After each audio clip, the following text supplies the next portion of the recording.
Hej allihopa och välkommen till Pengaflödet-podcasten. Mitt namn är Emily. Och mitt namn är Anna. Vi håller på med fastighetsinvesteringar i Storbritannien. Och den här podden kommer handla om just detta och vi kommer varje vecka ta upp relevanta ämnen och intervjua personer som vi finner inspirerande. Hej och välkomna till Pengaflödet-podcasten. Today we have Dan. How is it, Dan? Good afternoon. Good, thank you, Nana. How are you? I'm all right. Just a bit of cold, you know. Oh no. Let's hope you get over that quickly. Yeah, I really hope so. So today I thought we're gonna speak about commercial to resi, and who better is it to ask than you, Dan? Oh well, thank you very much. I appreciate the introduction. Yes, commercial to residential conversions, property conversions is part of my main strategy, and it's the strategy I help teach at Progressive Property here in the UK. So more than happy to talk about commercial conversions. Absolutely. Yes. So could you do like a background check or background about you? Who are Dan? Who is Dan? Oh, so who is Dan Eaton? Okay, yeah, good question. So I suppose if I went back probably, let's say 10 years, let's go back sort of 10 years, a good sort of time frame. And 10 years ago, I was in the corporate world. In fact, if we go back a little bit further, I was in the Royal Navy for 10 years, and then I left the Royal Navy and joined the corporate sector. So I became a project manager in a big sort of corporate environment. Multiple different companies I was working for, so I got some really good experience of working in the corporate sector. And it was about 3 years ago that a friend of mine invited me along to a property event, and the property event they invited me across to was a Progressive Property 3-day event called Multiple Streams of Property Income.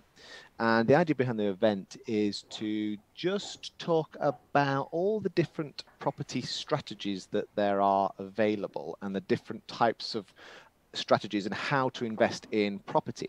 Now, it's something I'd always been interested to, and my friend Craig Phillips was the gentleman who introduced me, and he said you'd always wanted to get into property, and I had I'd watched the TV program. We have a TV program here in the UK called Homes Under the Hammer. I'm not sure if anyone's seen that one, but yeah, we have it here as well. You've got that as well, yeah. So I'd seen Homes Under the Hammer, right? So I was quite interested in getting into property, but I never had any money or any deposit saved to do it. So I always found something else to spend the money on. So when I went along to this event and learned about all these different strategies and different ways of doing property, a couple of things really hit me.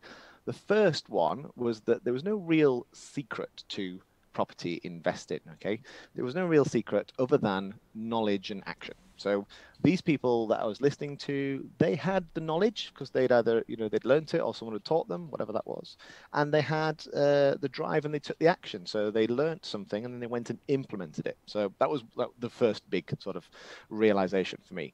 The second realization, and probably one of the more important ones when you couple it with that first realization, is that although you may need money to invest in property, it doesn't have to be your money. It could be someone else's money. And obviously we're seeing at the moment with what's going on with the pandemic and interest rates, there's massive talk, particularly here in the UK, about negative interest rates. So, effectively paying to have your money sat in the bank rather than the bank paying you to have your money sat in the bank. Now, for a lot of people who've got, maybe 60, 70, 80, 100, maybe £1 million, whatever it is that's sat in their bank accounts, that means that their money is losing value probably faster than it ever has done in the last sort of 10, 15, 20 years. So I realized actually for me, not having any money wasn't a barrier for me not doing property investment. It was just a different challenge that I had to overcome. But there are, like I say, lots of people out there who have got money in their bank accounts that's just wasting away. And actually, if you couple that with someone who has learned some strategies in property investment and how to invest money correctly into property, actually that's a win-win, and that works. So that was like the second realization for me in that property event, that you don't need your own money, you just need to have some knowledge and some drive and a professional attitude and not be blasé or too risky with any of this sort of stuff, but work with others, and actually, you can achieve a lot of things. And that's where I kind of started with property about 3 years ago. Okay, so that leads me into the second question. Why do you think commercial to residential is a good strategy, and how do you stumble up on it? Oh, right. Yeah, well, absolutely. So, I mean, I started my property journey doing serviced accommodation, where we would take a unit and then we would rent it out on either Airbnb or Booking.com. And that was a really good cash flowing strategy, and allowed me to do a lot of things, and also get into a lot more property circles and a lot more networking events, and get myself known, etc. But the commercial stuff came on from one of my mentors. I'd paid to have mentors to help me understand how to do property investment and to keep me accountable, and and every now and again kick me into doing it, keep me accountable, and make sure I do all the actions that had been set. So my mentor told me that okay, you've got the service accommodation thing weighed off, why don't you look at doing something a little bit bigger, a little bit more advanced in some ways. Look at doing some commercial conversions. So that's where it all started. So I then went and again purchased some education, purchased some training, went to find out who the people who were doing this sort of strategy were, went and followed them, and then went on some of their training courses and understood how that they did commercial conversions. And then I just moved into it. So I effectively did that training. I learned the system, and then I implemented the system.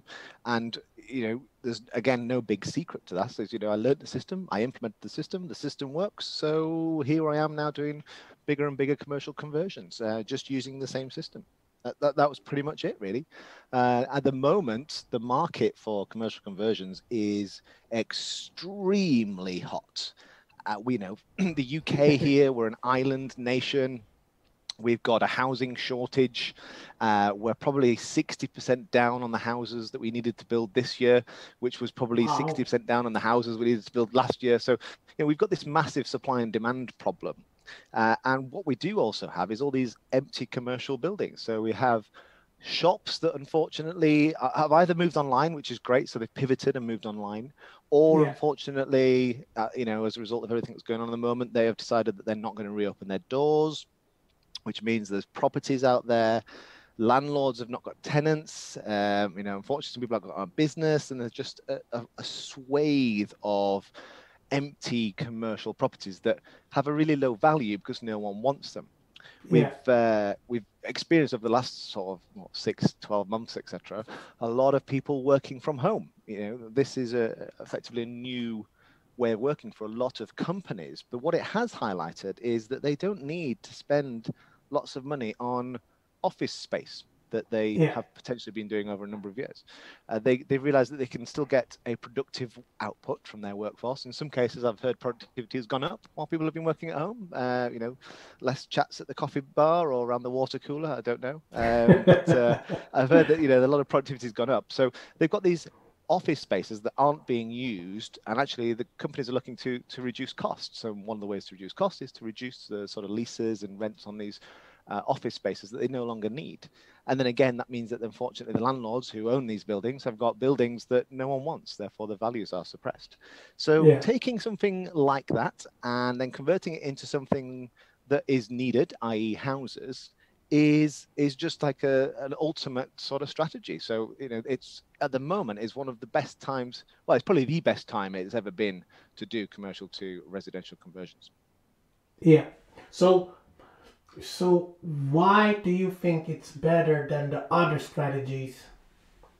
Oh, I don't necessarily think it's better than the other strategies, because I think all the strategies work. They all have a different place, and depending on what people want to get out of investing in property, everyone's got a different reason why they do property investment. So I don't think it's necessarily better. I mean, for me, it's the best strategy. They call it the millionaire maker because we're talking about doing bigger deals, and we're talking about doing bigger deals with, in some cases, less effort than some of the smaller deals that people might do.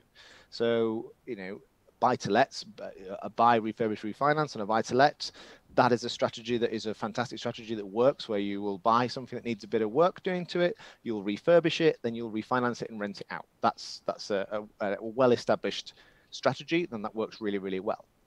What I'm talking about here is buying a building, doing the refurbishment, but not doing it yourself or managing it yourself. So you're not necessarily waiting around in the morning for the plumber to turn up or the builder to turn up, or we're not in that. What we're actually doing here is buying a building, and then we're paying a load of professionals to make it into a residential building for us. And at the end of it, we're going to sell it or we're going to refinance and hold it.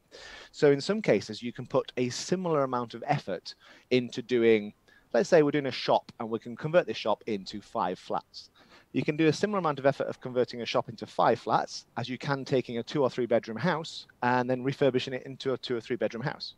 And obviously at the end of that, the profits, whether that be if you're going to sell them or whether you're going to keep them and rent them, the returns are dissimilar to the proportionate, dissimilar to the effort. So same effort, bigger profits. That's why it's one of the best strategies, but it's not the best because it depends what you want to get out of it. But if you want to build a portfolio quickly, definitely a good commercial conversions. If you want to make 6-figure sums from commercial conversions, absolutely you can do that too. If you want to just get some rental income, you can do that as well. I've got a little shop conversion at the moment, which I really like because it is 5 flats, but the rental income from that 5 flats is about £2,100 a month net. So that's after all the mortgage costs, after the maintenance cost, etc. Wow. And the way I really like that is because that is roughly equivalent to the average salary of the UK. So the average salary in the UK, £26,000, something like that. That 2,100 is roughly equivalent to that salary. Okay, so that's the take-home pay. So you can see how just by doing one of those deals, you could theoretically replace the average salary of the UK. Yeah. So when you do this type of deals, do you get a trading company, an SPV that's trading, or do you use How if you could just, or do you use your already build company in that, or do you use a new one? Do you create a new one? Yeah, depending on what it is that we're doing, depends on how we would set up a company structure. So we do a lot of joint ventures. So we might set up different companies with different people, depending on what it is we're doing. In some cases, people might just work with us and provide us with some funds, in which case we provide them with a good return.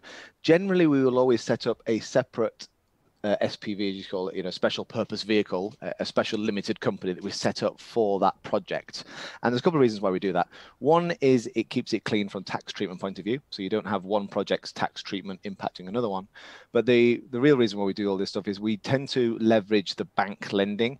So we tend to leverage development finance from specialist lenders in the UK that will help us build whatever it is we're building or converting. So they would generally take what's known as a debenture on the company. So they basically take a charge over the company. It stops you, using the same company and going and getting lots of different lenders or lots of different lending from different places.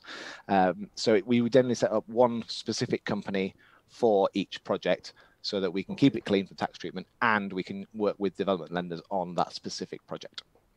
Smart. So that was the answer I wanted, and you gave it to me and the listeners. Oh, so good. So which one is the best to do? Flip or hold, or do you do both? We tend to do a bit of both. And again, it just goes down to, if we're working with investors and they're putting money in, we would tend to do something that we would sell. And we'd sell that because then we have a greater realization of the value that we've created, i.e. taking a commercial building, converting it to residential gives us that uplift in value, and the way to cash in on that value or to release that capital would be to sell, and that's the way to get all of that out. So if we're working with someone and they've put some money into one of our deals and they're getting a percentage return, we would generally sell. If we're doing something that actually we want to keep for ourselves for rental income, so for instance, that 5 flats I talked about a minute ago and the shop conversion, that is a hold strategy. So we will refinance that and then we will rent it out. So we'll get the rental income going forward. So it just depends basically on what the project is, who we're working with, and how the deal needs to be structured to make it a win-win for everyone, and then whether or not we want to keep it for ourselves as a rental income or not. Yeah. So what's good and bad with commercial to resi?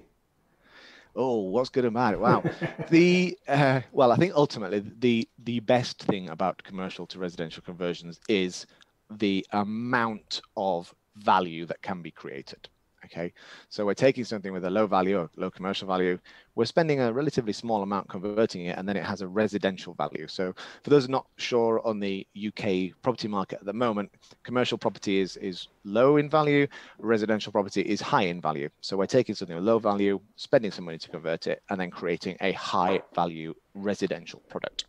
So the best thing about it is that increase in value. It's probably the most increase in value in any sort of strategy, in any property strategy, because you're taking something from commercial to residential, you're therefore adding the maximum amount of value. So I think the best thing is that value. Now, if you release it as money, if you want to take your chunky capital out, then actually there are some really vast sums of money that can be made doing commercial to residential conversions. If you're keeping it as rental income, then actually you're going to keep it as a residential part of a residential portfolio. It's a really good way of building a portfolio quickly, giving you much more rental income. So again, you're realizing that value in a more monthly cash flowing sense. So I think the best thing is that that increase in value. Worst thing, well, I mean, worst I suppose is a relative term, but I think the thing that probably most people will, well, depends who they are, I suppose, but there is obviously a lot of risk involved with commercial properties. So we are effectively borrowing, in some cases, some significant amounts of money, and for some people that's a real worry. They really worry about how they're going to make it work. I think some cases it's they might not have the knowledge, or they might not have the experience, or they might not have the confidence, even though they have the knowledge and experience to do so. So probably the worst thing is the perceived risk with doing commercial to residential.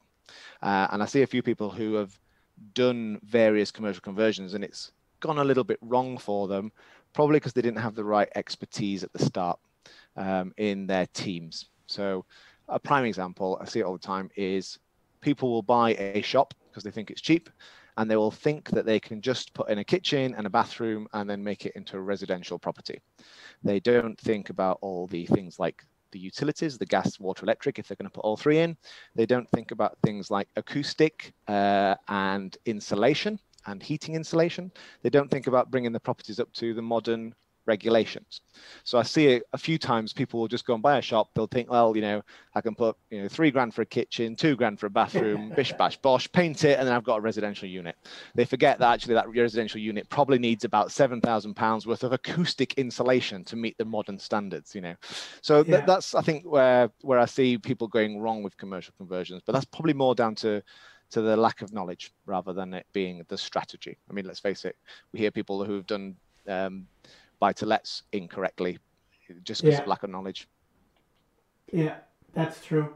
So a follow-up question about holding. So you said if you keep the property, do you then have your holding company who control that new company, or how do you do it? Yeah, so we've got a couple of different company structures, depending on which company we're or what we're doing in the project. But generally, we would have a holding company or a group company, group structure, and then we would just, depending on what project we're doing, what SPVs we're setting up, depends where it sits in the group. Okay. And then so then when we're holding them, they potentially go, depending which ones they are, they just go to one company. It becomes the holding company for those properties. Yeah. So we try and keep all the assets and liabilities separate. Okay. So this leads me to what type of strategy worked best with commercial to residential? Is it buy-to-let, HMO, or SA? Well, here's the other beauty of this as well. So you can create, once you've got your commercial building and you're going to create it into residential, depending on the area and what strategy you're following, you could turn it into single lets if you're holding them. You could turn it into HMOs if you're holding them, or even if you're selling them, or you could turn them into service accommodation units. You can effectively do any of those strategies with your properties once you have converted them. Now, depending on what you're converting them into, sometimes if you're going to convert it into a HMO, you'll have to get a different planning permission or what, C4 rather than C3 in terms of the old planning system or planning class system. But yeah, you can, once you have got your residential units, residential being a term for a dwelling, you can use any of those strategies, which is, amazing. So commercial conversion to service accommodation, we're doing some of those. Commercial conversion to sell, doing those. Conversions to hold, doing those as well. So depending on the strategy, we're actually looking at the moment at one deal we've got, which is probably the biggest deal we're ever going to do, well, this year. And that will be a conversion into HMO. Okay, but we're just on the lookout for some finance partners for that one at the moment. But that will be a HMO strategy, and that's going to be well, I'm really excited about that project. Let's put it that way. There's some really nice numbers in it. So yeah. How big is this? How many rooms? It will be 75 rooms. Wow. Okay, so that's where that one is at the moment. So that's is it that's for a very exciting students project. or is it? No, professionals. Wow. It'll be professional lets. Yeah, and they're going to be really, really nice as well. We're going to in some ways disrupt the local HMO market by creating what will be a vastly superior product at effectively the same prices. So really excited about that one. Okay, wow. Yeah, that sounds like an amazing project. We'll do a follow up on that one at some point, but they need to get over the line first. I think so. So what should we think of when buying commercial to resi? So ultimately, in some ways, it's your previous question. So depending on what you want to do with it at the end would depend on what you would buy. Now, some people will look for a specific type of property to fit that model. Some people will look for a property and then figure out what the model is at the end. And both work absolutely well, depending on who you are and where you are and what you're doing. But yeah, you could use well, I want it to be single lets, therefore it needs to be this, this, and this, and therefore that would lead you to your search. Or it could be actually it's a commercial building, it's quite cheap, I can convert it into something. What's the something I need to convert it into? Both work. For me, when I'm looking for commercial buildings, it tends to be that, well, okay, what am I going to convert them into? We generally convert them into residential C3 flats units, either to sell or keep or to use as service accommodation. So that tends to work quite well. But ultimately, we try and minimize the risk with the planning system and changing from one to the other. So we would look for something either that we can use permitted development rights on. Now, permitted development rights is a great system. It's available in England, but it's a bit of like a planning permission shortcut. So instead of going to the sort of local governmental authorities and asking them for permission to change, let's say, a shop into flats, that would require a formal permission to change. Permitted development allows you to do that without having to ask for permission in certain senses. Now, there's still a process to follow, so I'm not saying anyone who's listening can just go and buy a shop and convert it into residential. That's not the way it works, but it does take out a lot of the uncertainty in getting the permissions because it's a bit of a shortcut to the planning system, if you like. So we would look for something that we could use that shortcut for, and then convert it into residential. Or we would look for something that's already had the permissions granted to convert it into residential. Now, and then we'll look at whether or not the permissions are what we want them to be, but we would just generally look at something that we could use permitted development rights or already has the planning to convert it into residential. And there's quite a lot of stuff out there actually that fits that criteria. Okay. So how do you move forward? Let's say if you find a permitted development, right? Do you still need to contact the council, or you can just go ahead? Yes. Well, if it's something that fits into the category that could have permitted development, the process is effectively you sort of tell the council, you sort of send them a notice, prior notification, prior approval, and you sort of send them an application form that says, I'm going to convert this shop into flats under these new rights. Have you got a problem with that? That's kind of how it works. There's more to it than that, but it's simplistic terms. And the council will look at it and go, yeah, actually, that's all fine, crack on. Or they might look at it and say, yeah, that's okay. However, there is a bit of a problem with, let's say, flooding or transport that you need to have a think about. Now, that doesn't mean you can't do it. It just means literally you have to have a think about whatever that problem is. They call it a stated issue. So, as you know, one of the stated issues, one of the 4 stated issues, how would you overcome that 4 stated, one of those issues? That's like contamination, flooding, transport, or noise. So, how do you overcome some of those problems? And then if that's all good, and you know your mitigations, if you need to mitigate any problems or any of those stated issues, they'll just give you effectively the green light to crack on, you know, to go and convert it. It still has to be converted with building control and building regulation. So it's not like it's not the Wild West that I think a lot of people think commercial conversions, and apologies to anyone in the Wild West and American listeners on the Wild West there, but you know, it's not permitted development does get a bit of a bad rep for that, in that it's almost like people make it out to be a completely unregulated industry where you can just go and buy something and convert it into some shoddy accommodation that then you're going to force someone to live into it.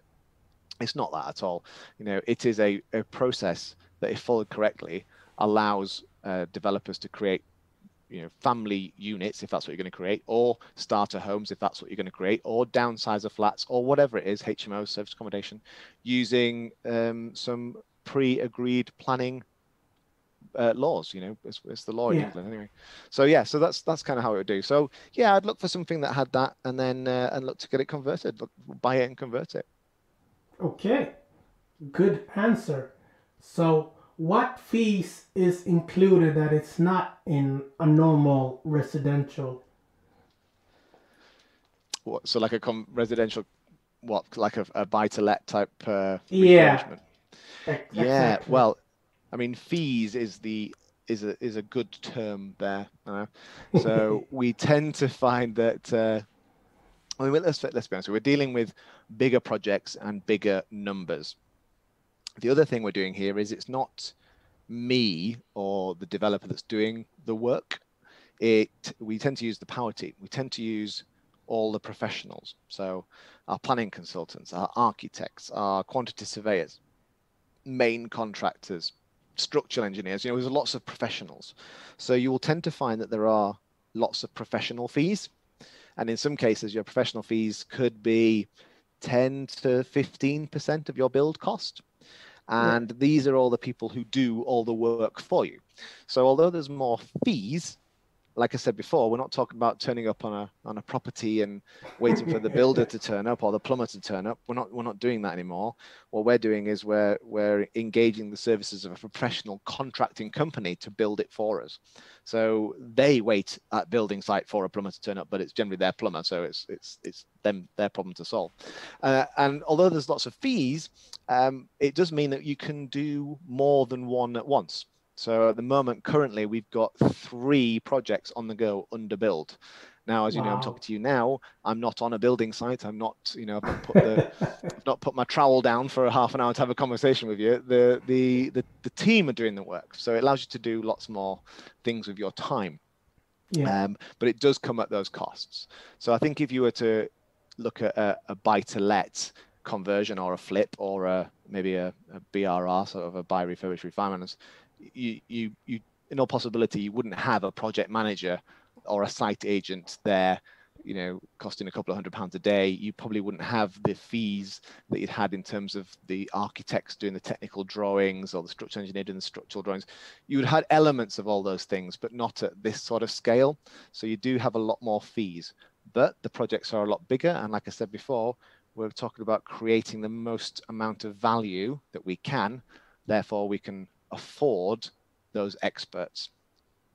Yeah. So that leads me into how long leases should you have on your properties or on your flats? Right. Well, yeah, good question. So in some ways, if you are selling, it almost doesn't matter because you're selling the properties and then it's up to either the new owners, if they're going to live in it, then they don't necessarily need to worry about having like a tenant. They will have, generally, it will be a leasehold property. So, you know, we're talking about blocks of flats here. So we're talking about a commercial building that it has in it a number of residential units. So they would be leasehold units. but you'd sell those and you'd put on the sort of maximum amount of leases as you could. So you talk about 999-year lease, stuff like that. At least 125 anyway, you won't go any less than that.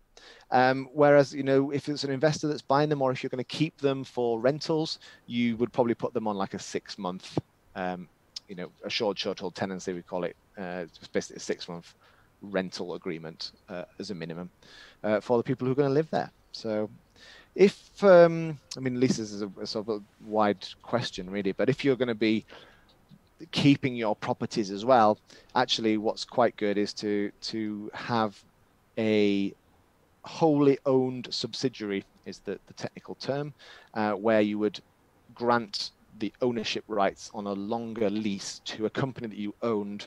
That way you can you start making use of reclaiming the VAT or the value added tax on the conversion. Okay, so my following question is like it's a 2 question in one. So before COVID happened, what type of demand of flats was there? And then now when COVID have happened, what do you see? Yeah, it's a really good question. So ultimately, we have in the UK, we have that housing shortage. And what we're experiencing is there are lots of people who have maybe done university student accommodation. Maybe they've been living in HMOs, house multiple occupation, where you kind of rent a room and share some facilities. And in some cases, for them to get onto the housing ladder, there has not been the sort of next step, if you like. There hasn't been a 1-bedroom starter home for them. So, in some cases, we build these 1-bed starter homes. They're at the other end of the spectrum. We've got an aging population as well, and they're sort of downsizing from houses. So actually building, converting some of these commercial conversions into larger, maybe 2 or 3-bedroom apartments, and creating, downsizer or retirement homes. That works as well. There's been a bit of bad press recently about some of these conversions I mentioned before. Some of these conversions where they've been converted into the term sort of micro homes. So effectively a studio flat, if you like. So it's got the bedroom and the living area and the bathroom all in one sort of space. And they tend to be sort of under 37 square meters, maybe 30 square meters, something like that. And they use the term micro homes. And there's been a bit of bad press around those recently, particularly with COVID, as you mentioned, where people have, when they've been out and they've been been able to socialize and go to parks or go to work, having a smaller place to come back to, which is their own, has been absolutely fine. Whereas now, after they've been spending the last 6, 7, 8 weeks, whatever, locked up in their smaller units, there's been a bit of bad press around, well, actually, we should make them bigger units, and we should make, they should have bigger units in outside space. I think there's a reality that kicks in somewhere in between those two sort of pendulum swings, if you like. People are always going to need somewhere to live. We get that. We are an island nation here in the UK, so we don't have an endless supply of land, which means we can't keep building big housing estates with massive gardens, because it just doesn't work. We're going to run out of space. We run out of space as it is.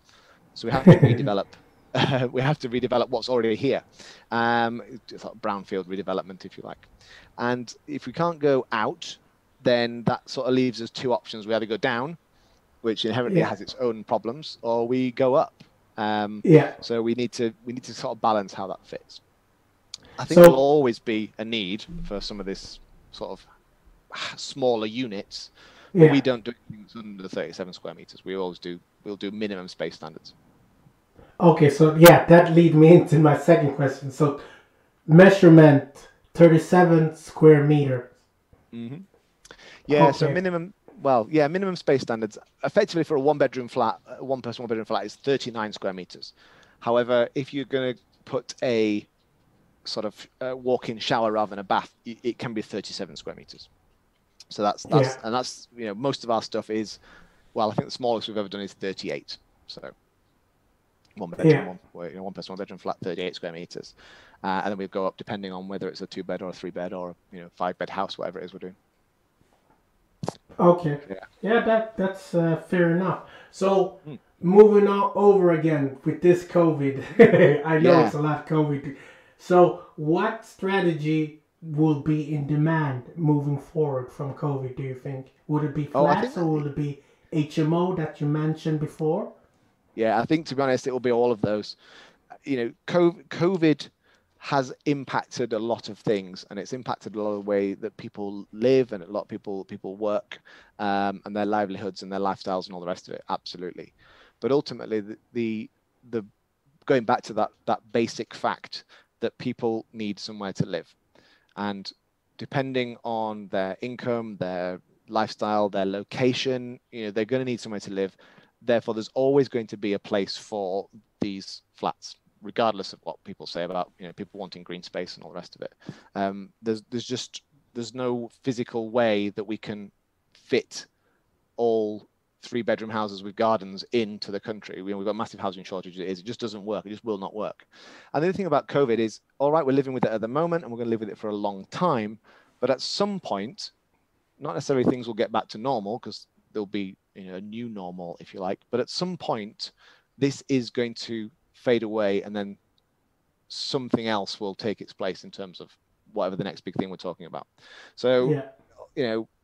People at the moment might be fed up of living in flats because they want some outside space, but ultimately there's lots of outside space they could use. Whether or not they are, that's a different matter.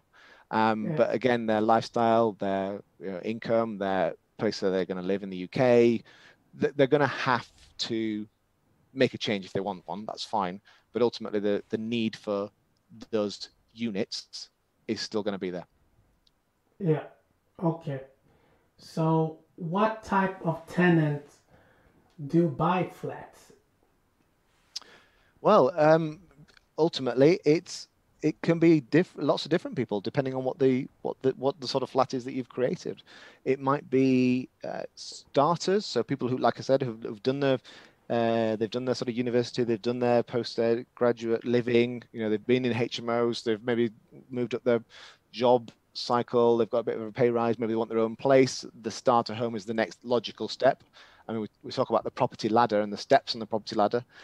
These smaller 1-bedroom flats, that's the starter homes. That's like one or two runs up the ladder, and that might be it. It might be that there are investors out there who want to buy these units to provide accommodation for renters. So some of the people might be, well, they might be saving up for a deposit and maybe can't afford to buy that property at the moment, but maybe they're going to rent it for a while.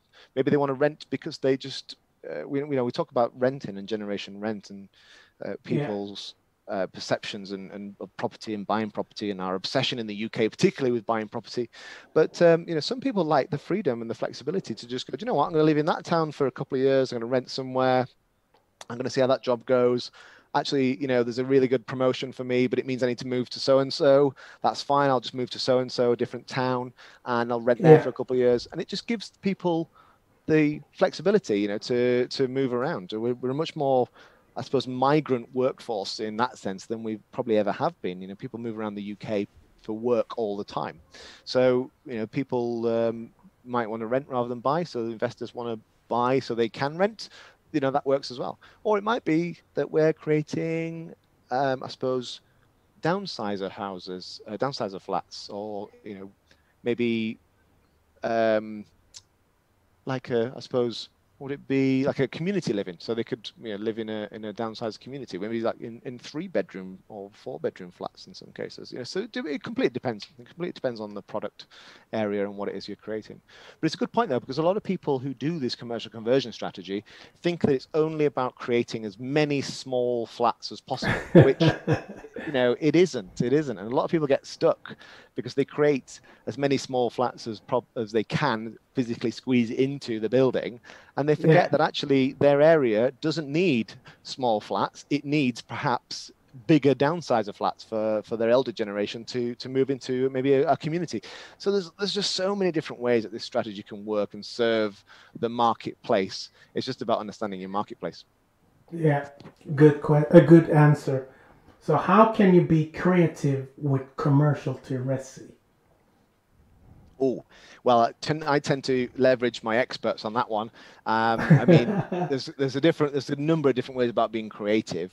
Creative while buying, I can do some of that. We've got some really good deals where we're working with investors on the way that we buy things. That's quite creative. But creative in terms of the space that's there, that becomes something like the architects would look at.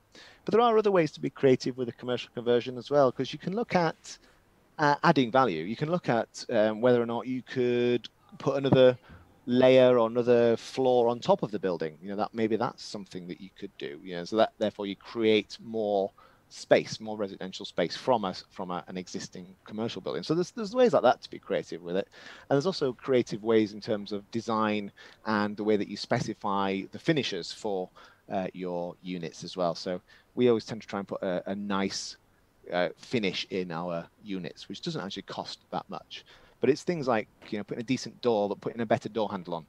Those sorts of things are create a really nice way that your units or your flats, if that's what you're going to be doing, are finished in a nice way. Okay. How do you not retain a mortgage on your commercial to resident? What should you be aware of? How do you not retain a mortgage? Well, ultimately, if you don't want a mortgage, you're going to have to get cash from somewhere, because there's no such thing you can't do a commercial conversion for nothing. So you're going to have to get some money from somewhere. So the only way to do it without a mortgage or a development finance facility or a refinance onto maybe a buy-to-let product would be to put money in, either yours or someone else's. But that would be the only way you could do that. And the other way around, if you want to retain a mortgage? Yeah, so that tends to be the more common way of doing it, and that would be that you would buy the building, you would convert it, you would potentially use a mixture of, like we do, a mixture of private investors finance and bank finance. And once you've converted it, you would then go to a different type of bank, maybe a more regulated buy-to-let type lender, or maybe one of the main street banks for a buy-to-let product. And you'd go and kind of say, I've got this building of 5 flats. I want to refinance it, and I'll take 75% of its market value, and then you'd use that money to pay off all the other lending. Therefore, you end up with a building that you own, but with a bank's mortgage. Okay, so when you're doing that, what should you be aware of or cautious so you don't get it wrong? Well, great question. So many people, don't think about this at the start. A lot of this is about thinking with the end in mind. So if you are going to be wanting to create a passive income, let's use that phrase, but you want to create a number of units that are rented out, and therefore you get the money every month in your bank account, and it sort of pays for itself, and there's profit which you take. That we'll use that term as a passive income. Then you're going to need to think about who is going to be renting your units. So who is it that's going to be renting? What demographic are they? What needs do they have? How do you service those needs? That will then inform your design choices. So when I say design choices, I'm thinking about everything from, is it a 1-bedroom apartment or is it a 3-bedroom apartment, if that's what you're building? What does it look like? What needs must it fulfill? Does it have a communal gym? Does it have a rooftop bar? All these things you can put into commercial conversions. Like I say, you need to service the needs of your users or your end users. Once you've done that, you'll then need to work out how you're going to fund it in terms of the build, because you're going to have to build this specification that you've created. And then one of the things that a lot of people forget about or don't think about early enough is, how are you going to then refinance it, and who with? So who is the bank who is going to lend you the money at the end to pay off all your development finance and your private investors? So some people get stuck with that because they don't do the basics that you would if you were going to be doing maybe just a buy, refurbish, refinance. So they don't think about things like value of property versus the rent. Therefore, the stress tests that a lender will put on a normal rental, they need to pass those stress tests. So it's better to start that at the start. It's better to start that early and find out actually the bank will lend on these units when you've made them, than it is to go through the process of building them out and then finding out you can't refinance them because, I don't know, the lender doesn't like the fact that there's too many flats in the building, or that actually the rents aren't high enough to cover the mortgage stress tests, and stuff like that. So people get stuck with that. One of the things with that is sometimes people will build them differently if they're going to rent them than it would if they're going to sell them. And we do some of that in terms of, let's say for a unit that we're going to keep, we would put a different door, internal doors, than a unit we're going to sell. So if we're selling it, we might spend a little bit more on doors because it looks nicer and smart. Whereas if it's a rental, we know that we're probably going to have to paint or replace the doors at some point anyway. So we'll put some slightly cheaper ones in. I'm not talking about cutting corners or making it horrible or dirt cheap. I'm talking about, using a £40 door versus a £45 door, something like that. So you might do them in different specifications. Now, we always put a new build warranty on all our properties. So all our properties will have a 10-year warranty, regardless of whether we're going to sell them or keep them. But sometimes people who convert these and they're going to keep them, they don't bother with a 10-year warranty because they think, well, I'm going to keep it. I don't need a 10-year warranty. So they save a bit of money there. The problem with that, of course, is should you come to sell it or need to sell it, if you don't have the warranty, you've kind of shot yourself in the foot a little bit. And that's, another thing that people don't do when they're looking at keeping these units. Okay, that's a good answer, of course. So what type of building do you need planning for? Oh, in the simplistic terms, you need planning permission for every building that you're going to convert from something to something else. It's only the permitted development rights which shortcut that, and they say for this type of building, you can do this into this type of building. So generally you can take maybe an office block into residential, that's fine. You can take shops into residential, that's fine. You can do agricultural barns into residential, that's fine. But pretty much anything outside of that, there are some exceptions, of course, like, a laundrette, that's classed as a shop, and a takeaway, that's classed as a shop. But generally outside of that, everything would need planning permission. And again, if you're going to convert it to residential and you want to add another floor to it, so maybe you're going to put a floor on top, that would again generally require planning permission. Okay, and how can you be smart with prior approval? Well, that's effectively the same thing. So the prior approval is just the process that you access the permitted development rights through, and the prior approval is just the process. It's like the application form basically that you send to the council, which says, I'm going to convert this to this. Here is everything, all the information. And you basically put it in.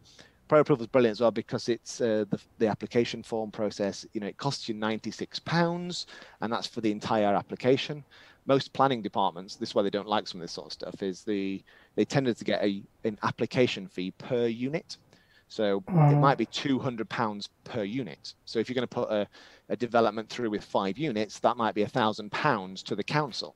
Whereas the prior approval permitted development right, that's £96, and that's £96 whether it's 1 unit or as many units as you want. So it could be thousands of units or hundreds of units. So the councils have lost that income stream. So a five scheme unit under planning might be £1,000. A 5 scheme unit under permitted development might be 96 quid. So they're £904 worse off in some cases. But yeah, and it has to be determined within 56 days as well. So that you're going to get the planning permission because that it's a permitted development. You've got your planning consultant, your experts. They've put everything in together, so that's going to work, and that you're going to get it in 56 days. So when you're going to get it as well, and that's really, really good because it provides certainty. And when you're working with investors and working with private finance, they like certainty. So it works really, really well. Okay. So how do you calculate to see if a deal is good? Well, ultimately, for that side of things, you need to know how much you are buying the unit for per square meter or per square foot. Ultimately, as developers, we work in square meters and square feet. It doesn't matter which one you choose, just make sure that you stick with it all the way through, because you don't want to be converting from square foot to square meters all the time, because you can potentially get some rounding errors in that. So you need to know what it is you're buying and how much for. Then you're going to need to know the average area selling price of the units that you are going to be selling. But again, it's per square foot or square meter. So for example, I know in some of my areas, the price of a 1 or 2 bedroom flat to the specifications that we do sells for roughly £3,250 per square meter. So I know that that's what I'm going to sell it for. So if I then know what I'm going to sell it for, and I know what I'm going to buy it for, that leaves a bit in the middle. And the bit in the middle is how much is my profit and how much does it cost me to convert it? Again, per square meter or square foot, whichever one you're using. So we'd be looking at, let's say, 3,250 to sell it. We'd be looking at 900 to convert it. We'd have a bit of profit in there. And then what was left, that would be the pot to buy the building. So provided it fits within that pot, then we would look at buying it. Okay. It takes a bit of time to get to that, to get to those numbers, because you need to know that area. And what I'd say is people starting out, if you want to start understanding what those numbers are, the best way to find that is to start networking. So networking with developers, networking with commercial agents, networking with main contractors, but also networking with residential estate agents who sell these new build properties, because they'll have an idea of what that area selling price is. Okay. Yeah, and that leads me into my following question. What tips can you give us as international investors that want to do commercial to resi? Oh, perfect. Well, if you're international investors, the permitted development rights I've talked about are only available in England, which I presume means you've effectively got two choices. One, move to England. It's brilliant. So that's obviously, move to the UK. Why not?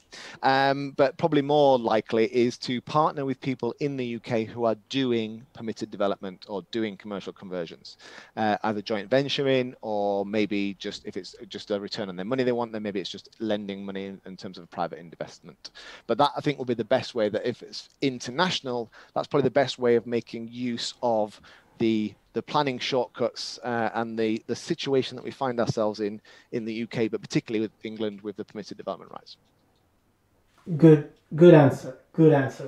So now we have come to the 3 personal questions. Personal questions. Yeah, this is in the end. I always ask 3 questions.